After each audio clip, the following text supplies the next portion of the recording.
Thank you for that. Recording this session, and I'm honestly not sure about the chat. Doesn't give me an option to open it.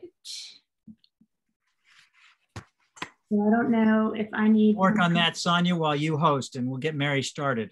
Sounds great. All right. Well, you know, I'm so grateful you all joined our Virginia breakout, and we're super excited to welcome and honor Mary here. Just some quick, you know, as we work out the chat, so hopefully we'll have that open up, because I was going to encourage everybody to introduce themselves via the chat, because we do have such a sizable crew that we won't really take up the whole time just introducing ourselves. So when we get that open, feel free to share your names, who you're with, where you're from, those sorts of things. Please, I'm asking that you keep yourself on mute during the presentation, because I believe in this breakout, we're able to unmute and talk if we have the ability, you know, if things are flowing well. So in the meantime, stay muted.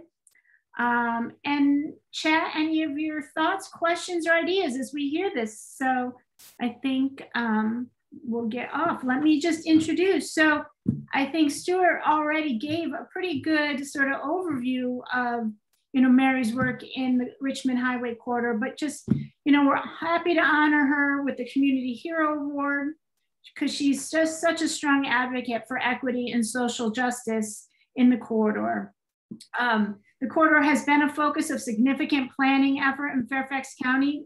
It's entitled, for those who aren't familiar, Embark Richmond Highway, which was a major comprehensive plan amendment that re-envisioned the corridor into a transit-oriented development built around a bus rapid transit system that's going to be coming, and connecting the Huntington Metro Station down to Fort Belvoir.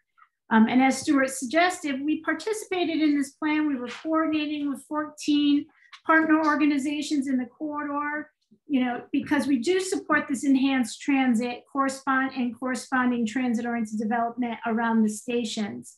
And, you know, we work to share out community engagement opportunities, and in recognizing the risk of displacement and the need for that more mixed income housing options as part of the plan, we pressed the county to include more robust preservation and affordable housing strategies. And we're disappointed that the county ultimately did not include those stronger tools in the final plan. So we're grateful for our continued partnership with Mary and the South County Task Force as we continue to push to right this wrong. Mary's going to show you she's going to share with you her continued efforts to raise up the voices of those facing displacement and pressing Fairfax County to find more solutions needed for true equitable development. So I'm going to share my screen and bring up Mary's presentation, and then hand it over to her. So just give me a second to get it lined up.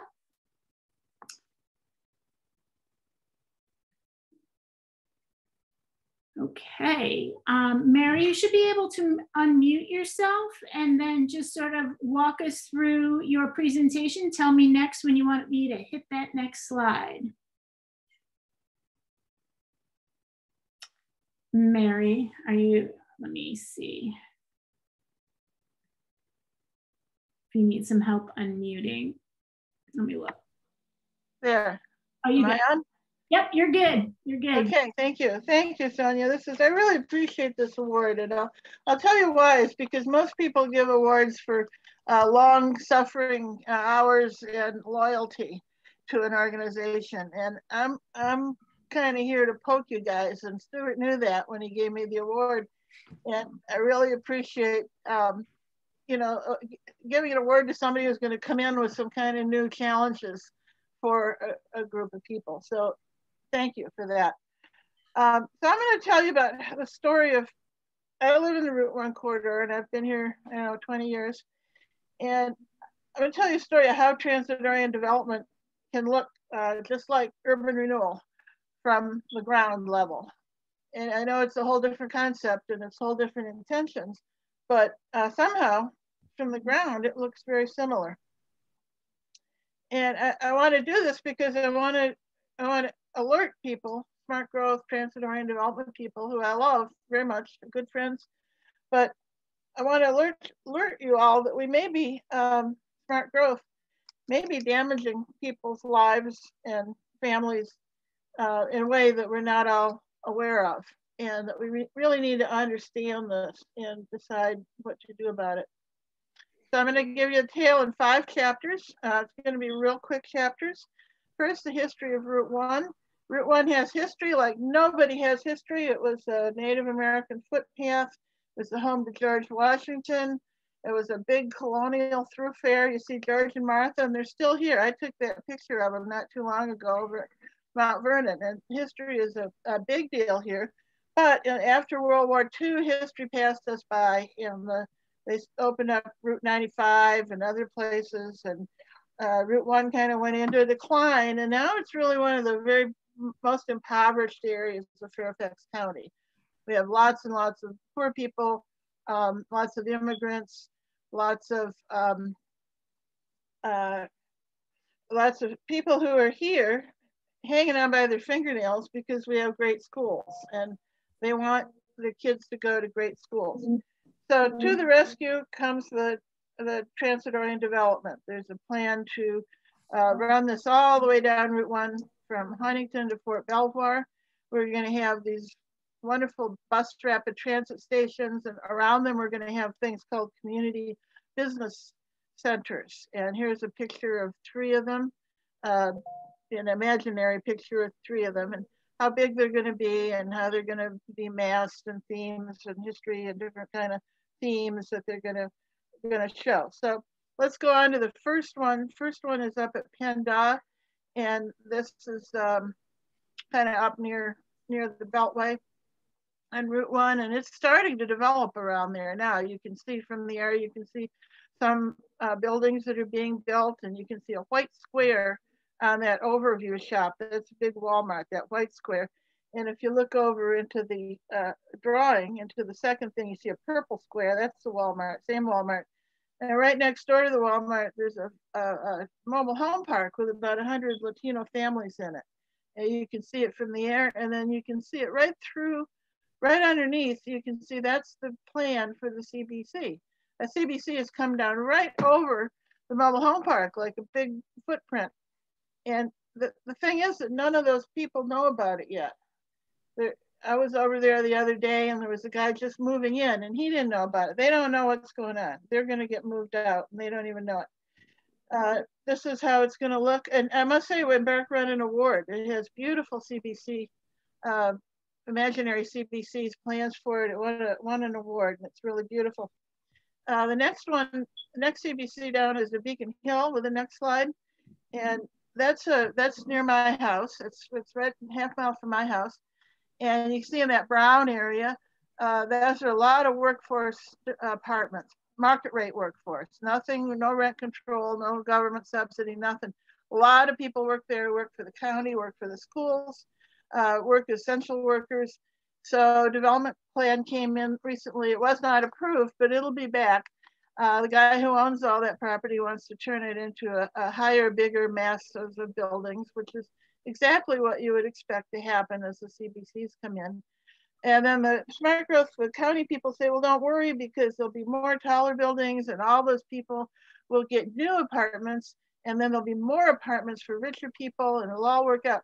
But they don't do the math right. I can't figure out the math. The math is 8%. Wait, hold on a minute. There's 8% workforce development unit, but you get 700 workforce houses now, and you're going to have 2,000 then, but it doesn't work out. 8% of 2,000 is not 700. So look into the math when you hear that.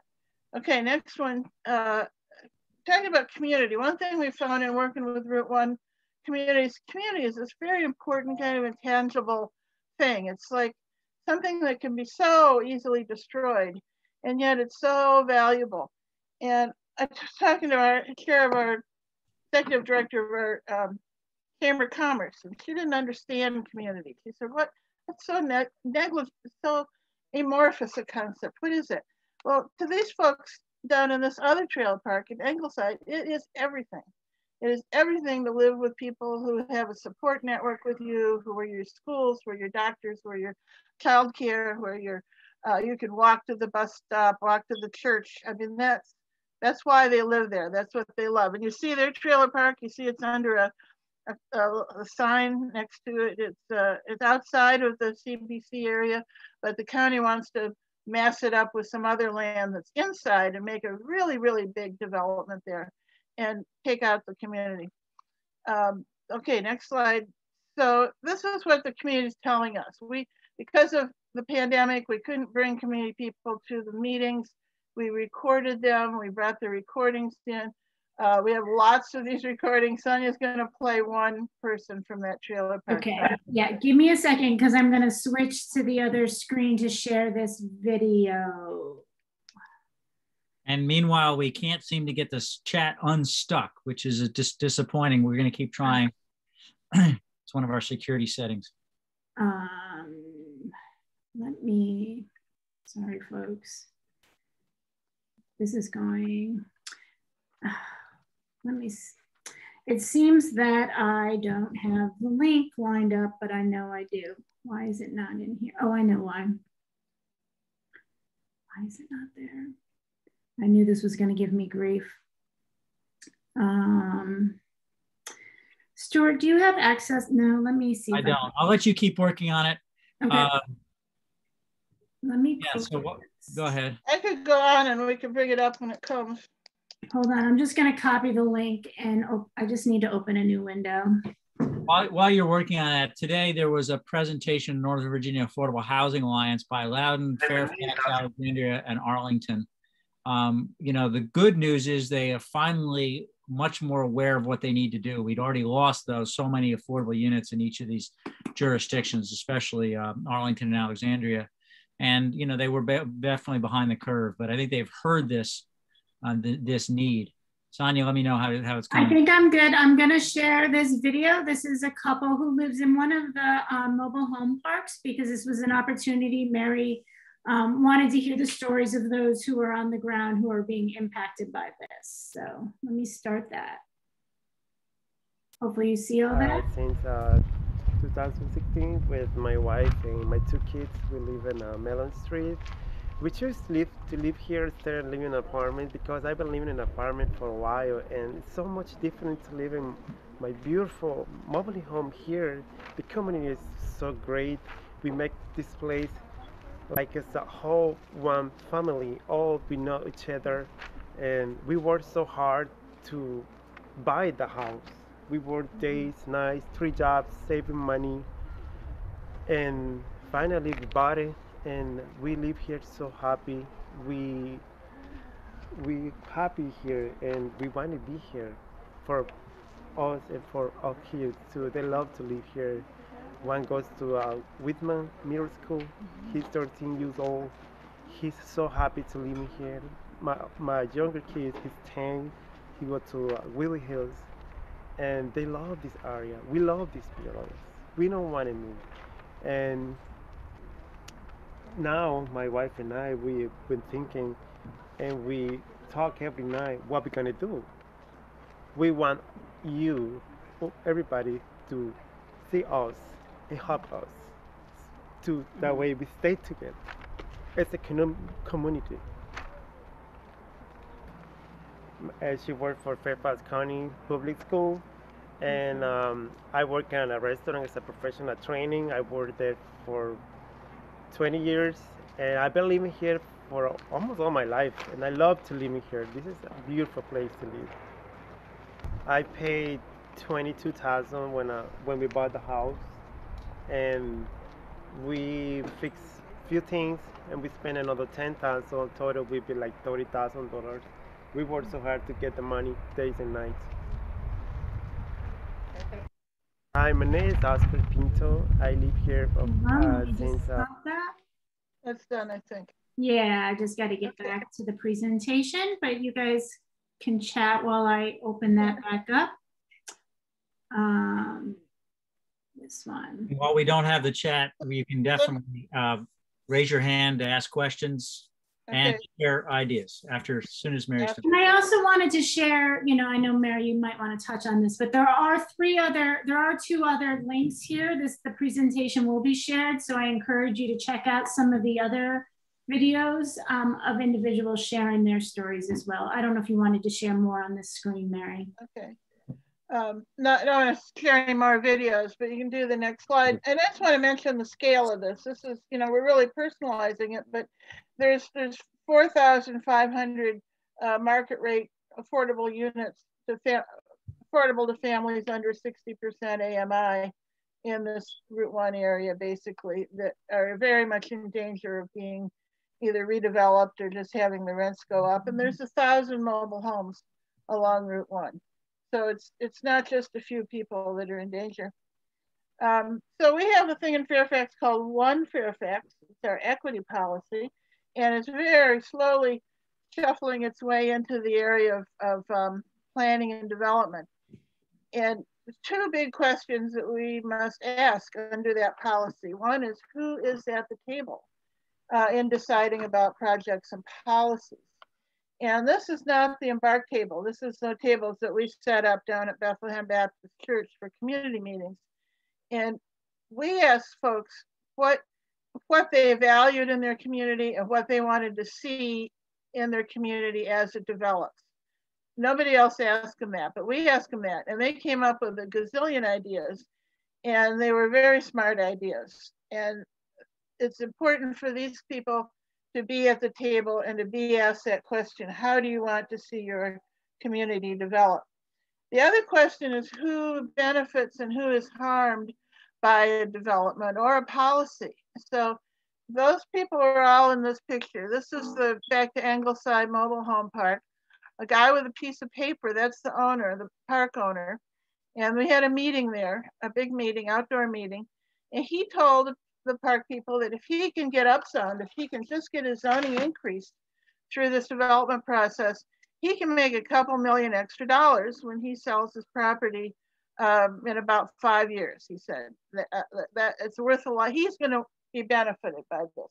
The guy with the microphone is our county supervisor, and he'll be benefited by, you know, there'll be bigger, beautiful development with tax income coming into the county. And so far, he's not agreed that the residents should be at the table, at the decision-making table. They should have any say, but we're working on him. All the other people in the photo are the residents who stand to be very gravely harmed, given current rules and laws about what they would get or wouldn't get. They would not be reimbursed for any of their property. They would not be given adequate moving expenses, etc. So next slide is the end. And this was the very first poster we made when we were protesting some things about Embark, like not enough affordable housing. We wanted us to only embark with everyone aboard. And we're still putting that up because it's not quite happened yet. So thank you very much. I'll be glad to have questions. So without the access to chat, I think I have to ask individuals to unmute. I think there's an unmuting issue too. These were the security measures we put in for the mayor, but we had thought when we got into the breakout sessions, they would be more relaxed. Let me see if I can't holistically. Sonia, can you hear me? Yeah, you can unmute. I can, John. Yeah, you can unmute yourself. Okay, yeah. All right. So let's just try not to speak over each other. You know, if you have some questions, I really want this to be an open dialogue. I know that there are a lot of us. So, you know, just ask your questions, unmute yourself, and try not to speak over each other, if that makes sense. And then we can just sort of have a good conversation about this. Julie, you wanted to say something? Yeah, it's a little bit of a detailed question, but we're facing a very similar issue in Leesburg, where we have a mobile home park and it's in the transform area in the comp plan draft. And I'm just wondering, when you have a mobile home and you've paid for it, what are your options when that land is developed? I mean, what do you have to find another spot that allows mobile homes? And there's not very much zoning in Virginia that allows mobile homes. So where do they go?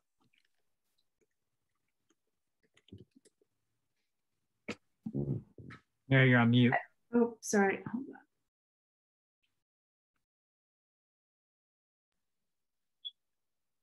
Am I unmuted? You're Yep. good.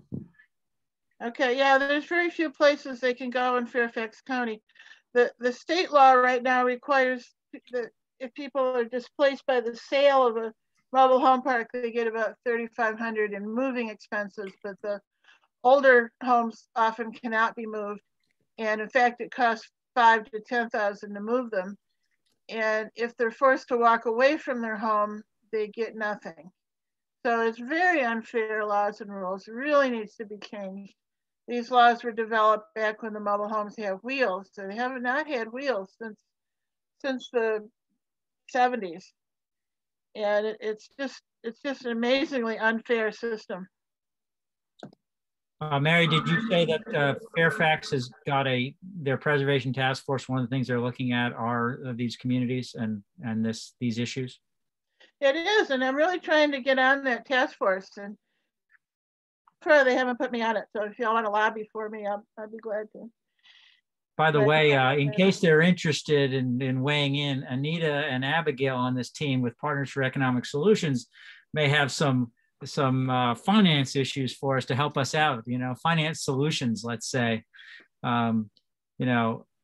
so it'd be helpful to know what tools are available. I do think one of the things that Alexandria did recently, their high values of their land really helped. Their Heritage at Old Town, something like 140 units of both, it was 100 units of committed affordable, but they were expiring, and 40 units of market rate affordable that they were going to be lost as well. And all of those will be in the new development in return at the same time that about 575 market rate units were rebuilt, but with no public subsidy in that case, because it's all going to come from the profits the private sector will make.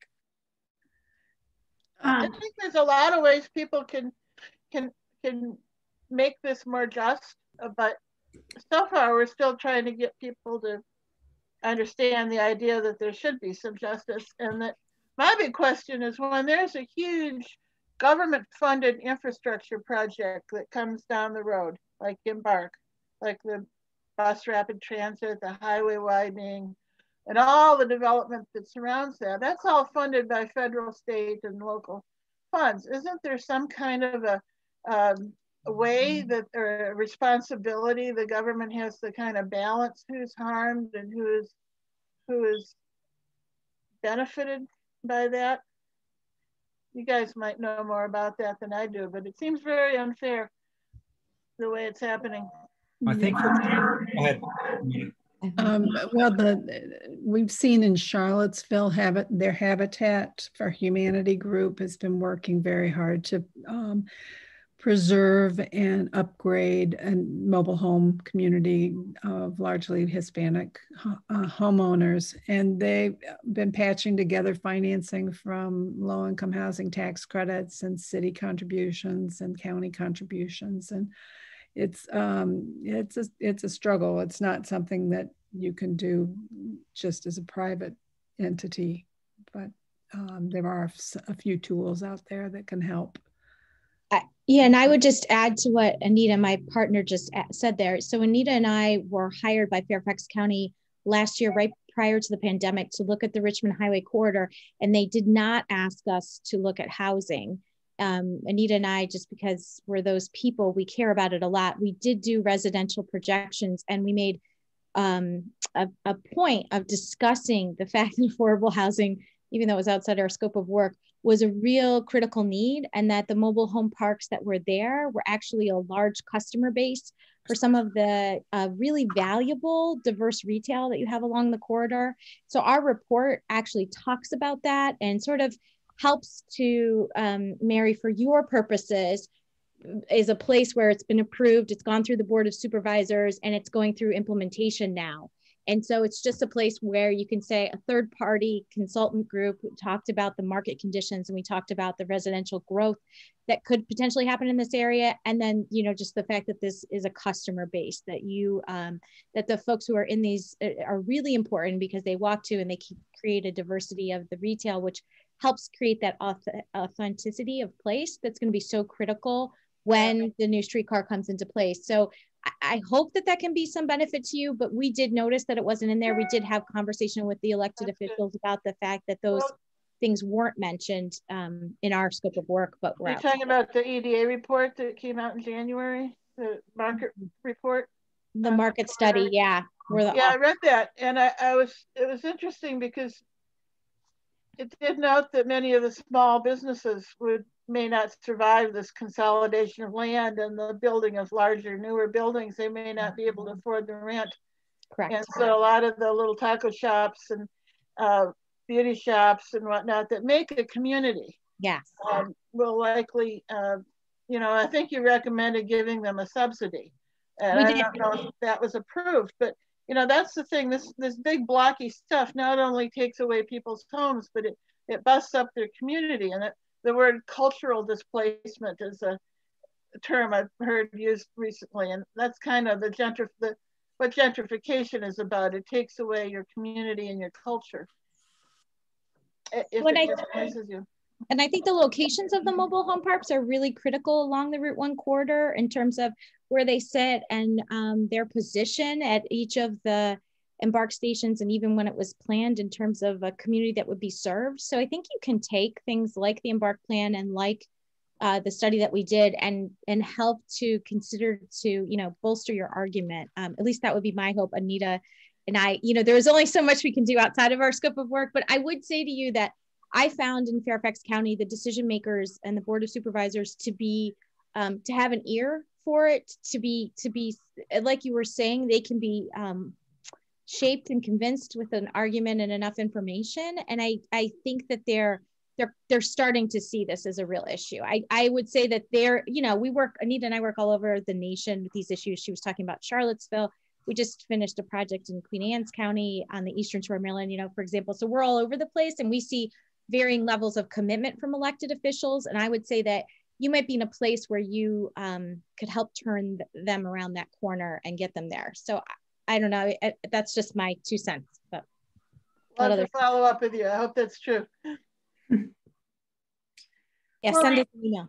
I was just going to say, you know, with this sort of follow-on aspect of the recommendations coming out of the Affordable Housing Preservation Task Force, and like they ended up, you know, realizing that they needed to look at the mobile homes and addressing that, and now looking to stand up a task force specific to addressing that, you know. And I know it's frustrating to continue study the problem and study it. Well, these issues are really imminent, right? These things are happening like now. But I know even in some of the webinars that the South County Task Force shared, at one point talked about the different types of ownership of mobile home parks and how you can really allow a situation where the tenants can actually have an investment in that property versus not owning the land that's under them, in different models, and really starting to look at how do we do this differently to really allow this to be in the affordable housing mix. Yeah, one of the things we did, one of the good things about the pandemic was it allowed us to be very creative, and instead of just having local community meetings, we were able to zoom in people who were experts on different aspects of mobile home development, of equitable development. We had a guy from Harvard. We got these really good experts to come in, and we got community people to come in to be on the same Zoom, and we got some of the supervisors and policymakers to be on the same Zoom. So we were able to manufacture this conversation among people who would never have been in the same place in the same time and talk about some of these issues. Hey, Mary, this is Stuart. What have you found to be the best way to get people engaged, both pre-pandemic and during the pandemic, who hadn't been at the table before? Who hadn't been available? Yeah, hadn't been at the table before, hadn't been invited to. How have you done your outreach? How are you making contact and engaging? Maybe sharing about the community conversation that you had. That was really powerful. Yeah, that was, we can't do that with a pandemic, but we worked with the churches and with the community groups and with the food bank, the people who gave out the foods and the organizing that's going on in different smaller communities. And a lot of our people are already very organized. They've had organizers come through and they know how to show up and they know that they can have some power if they, if they fight for it. So that's been very encouraging. And we've done a lot of outdoor meetings and stuff, but they show up, especially they show up. Motivator is very important. So if you say they're going to take your house away, they're more likely to show up than if you say, would you like to, work on some community project? And they're going to, the landlord got mad at us for saying that. We never said they were going to take him away right away, but it's quite clear. And now he's even admitted that he's, within 5 years, he's going to be out of there, and 5 to 10 years, he says, but I think he'll go as quickly as he can get the money. And I mean, these people have been there for 2 generations. This 5 years is nothing. They bought, I bought this trailer from my mother or from my aunt. It's long-term stuff, long-term community. Well, I think, going back to Stuart. Go ahead. I think the Fogels have been trying to get in for a while. They were here and they're still here. He's there. Yeah. I had one thought. Stuart mentioned the Heritage at Old Town project. And Alexandria has been doing some fairly aggressive things to try to create or maintain affordable housing.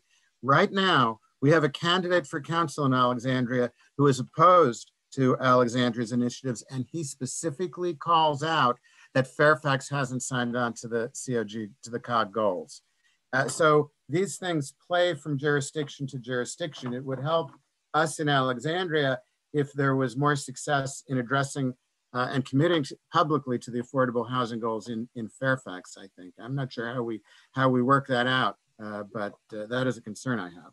Yeah, that's a great idea. I mean, if DC committed to 36,000 homes by 2025, and Fairfax is even bigger, both geographically and in population, they should be committing to at least that, if not 50,000.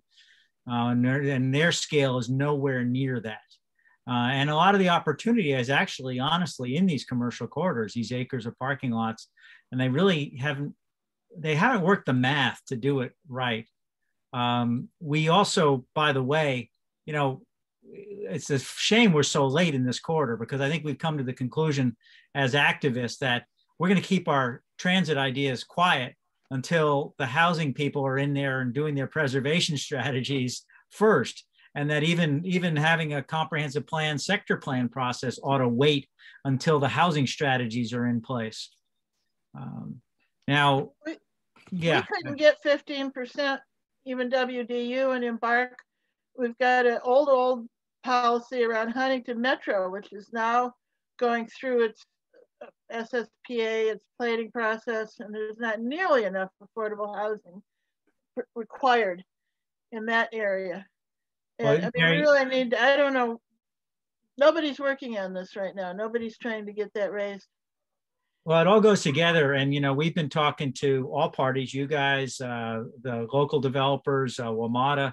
So in a place like Huntington, if we want more affordable housing, the key would be not to ask the developer to do a bunch of other infrastructure and to get the state of Virginia and Fairfax County to invest in, say, like the transportation infrastructure that might be needed there, not put that on the developer, so that we can save the resources and some of the revenues to go to some more inclusionary zoning in a project like that. But unfortunately, the way Fairfax, Northern Virginia, the state, they're not investing in what we call transit-oriented packages. Invest in the infrastructure as a priority. And the other thing I started to point out is we're spending in the COG region, they want to spend $40 billion over the next 20 years on road expansion. And remember, DC has the biggest housing trust fund in our region. It's $100 million a year. So not even close to what we're getting on the roadside. And affordable housing close to transit and jobs is a transportation solution. So we're gonna have to try to figure out how to shift these resources over so that housing can be a top priority. So how come housing doesn't get the public money in the same way that I don't know, it just seems like all this money comes in here and the benefits go to the rich people and the suffering goes to the poor people. Well, as a former military man, I can say we have the same problem at the federal level. We spend a lot on defense, but we weren't spending, while we were cutting housing over the years and years and years. So I think the equivalent of the defense industry perhaps is our road industry at the state level. And, you know, I think it's all of us. That's why we're here. And we're going to get out of the chat here in just a second, out of the breakout. But I think collectively, and I'll say this when we check out as well, we've got to change priorities, and definitely housing should be a top priority, housing in the right locations for people.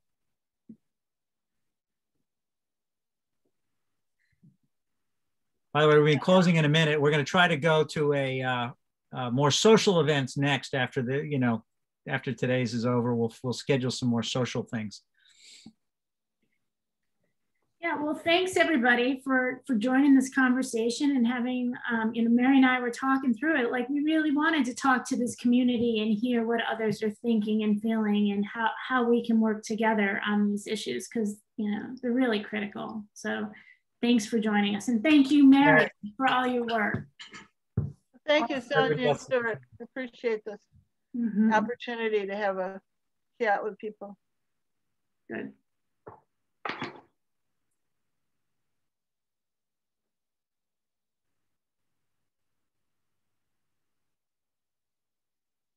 I guess we have to leave the room, or we get pulled out.